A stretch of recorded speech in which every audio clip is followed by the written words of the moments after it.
So there's been a lot of discussion about pre-K. There are a variety of different plans floating around. It's been a priority of the Dayton administration, but there's also been a lot of input from both the House and the Senate about that. And we have viewers who are concerned about what is that going to look like and what do we think is going to happen this session. Who wants to take a run at this? Well, we should give our Well, education we'll start with the first education track. person. I can just share my opinion.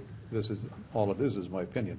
I think the pre-K or the 4-year-old full-time program, I think, is not going to fly for a lot of reasons. Very expensive.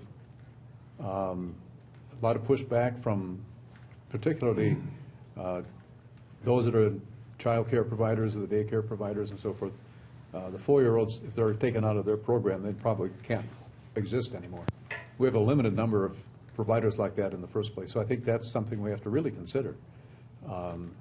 For this, it's a good thing probably to think about or to have even, but it does have some other consequences, I think, that we have to understand. Funding is one of the major things. So as far as the House is concerned, and that's just my opinion, and I don't think that's going to be something we'll deal with in the end. There's such an understanding now that that early childhood education helps for their entire academic career, and so I think more and more people understand the need to put more of our resources in those early years. Going to all-day kindergarten, I think, was strongly supported, and I think the idea about all-day for 4-year-olds follows on that same theme. Some have even suggested that if we focused on funding for that, this other program that we have for scholarships, where we sort of underfund that, it would allow more of that scholarship money to be focused on maybe the younger child. We now know even that 0 to 3 is so crucial to begin to educate and shape the brains of those little ones. Well, I don't disagree with that. I guess I believe that we need to have kids be kids for a while too, because we could really structure them to they don't know how to have fun anymore. But we have to also remember K-12. The big picture, and I think we need to make sure that we're doing the right thing to fund that correctly. I think that's a priority before we do some of these other things. That's all. Senator? Yeah, I was going to mention, it was interesting. I had somebody in my office that came in to talk about fetal alcohol syndrome, and one of the things they had told me was, that they felt that we were kind of pushing from the wrong direction. We were going from kindergarten, trying to go down to 5- and 4-year-olds, and they said we should start at prenatal first, and then move up from there. They said that's where you're going to get the bigger bang for the buck, because, for instance, with fetal alcohol syndrome, if you don't prevent the fetal alcohol syndrome, you're going to be pouring money into that child for the rest of their lives, dealing with the ill consequences of that. So it's critical that we reach the children as early as we possibly can, make sure that are on the right track from the very beginning, are given the nutrition they need, are given the medical care they need, are given the safe environments that they need, and good learning environments. And I thought that was a very good point that we need to look at. As far as early childhood programs generally, I've always been an advocate of having a more broad-based kind of program, not just targeting the programs towards maybe the lowest income people. I think it should be for everybody, and part of the reason for that is there's an old saying I've heard that programs for poor people tend to be poor programs. And it's because they're not adequately funded. They don't have the broad-based support necessary to maintain the funding that they need. I guess one example I could use of that is like Medicare and Medicaid. Medicare is for everybody that's over the age of 65. Very popular, very well funded, very well run. Medicaid is just targeted towards low income, and is oftentimes struggling for its very existence. So. And early childhood is so important. We need to make sure that every child is provided with the opportunity to succeed in life. So, I've had and probably you all have had the occasion to go into a daycare for a few hours on given times, several times actually. There's a fair amount of education that does happen there.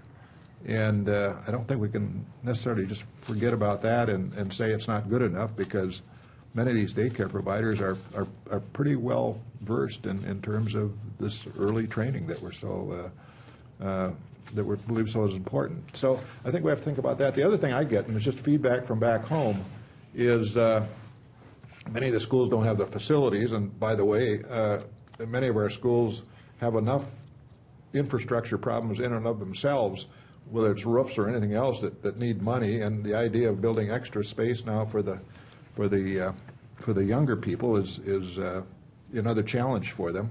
And then they also say, look, we've got other problems just within the system as it is, and if we're going to spend money, maybe we ought to spend it there. Then I would go on to add, in some of our inner city schools, our graduation rates way below, I don't think, what any of us would suggest it might be acceptable. Maybe we should put some money there. So I think it's a matter of priorities and where we spend this money, and is this the best priority? And I think that will be the great debate. I think one of the things we overlook when we're talking about child care is that a child care center has teachers, licensed teachers, Right, yeah. in that program. That's, we just kind of take that for granted, but that makes for a high-quality program because of those qualifications that are needed. So I agree that we need to do all we can for the real young children, but I think we're doing a lot already. And again, K-12, what I'm hearing from superintendents, they're not going to be very happy with the 1% that the governor is offering. That's not going to do it. Yeah. So that's a priority, at least as I'm. So let's talk about K-12. Should we start, Representative Hausman, let's start with you. K-12 funding, where do you think that goes? Well, I'm looking at Should we start with Representative Norris yeah, again? I'm in the minority last- now. You did that So last time. we won't be, unfortunately, we're not writing the bills this year. We knew where we might have gone. Now we do have to wait to see what kind of priority the majority will bring forward. And my understanding is you have talked about putting some additional money into the K-12 formula. So we might, in the House, we might be moving in that direction. I was pleased that the governor focused all of his comments when he heard about the potential positive forecast. He was going to focus like a laser beam on two things, education and transportation. And we all know, education has always been the most significant. It's the biggest part of the budget. I think it's the highest priority bipartisanly for us. We know that's all about our future, the economic health of this state, if we have a good educated populace. So there's strong support for it. Transportation we've talked about already, but both of those, I think, are reasons why Minnesota is already sort of ahead of the curve. We put a high priority on education. Well, and I agree with that. I think the focus, again, this is just my opinion, but K-12, that'll be one of the priorities, and it's going to have to be more than 1%. I think we're going to have every school district very upset with the legislature in both parties.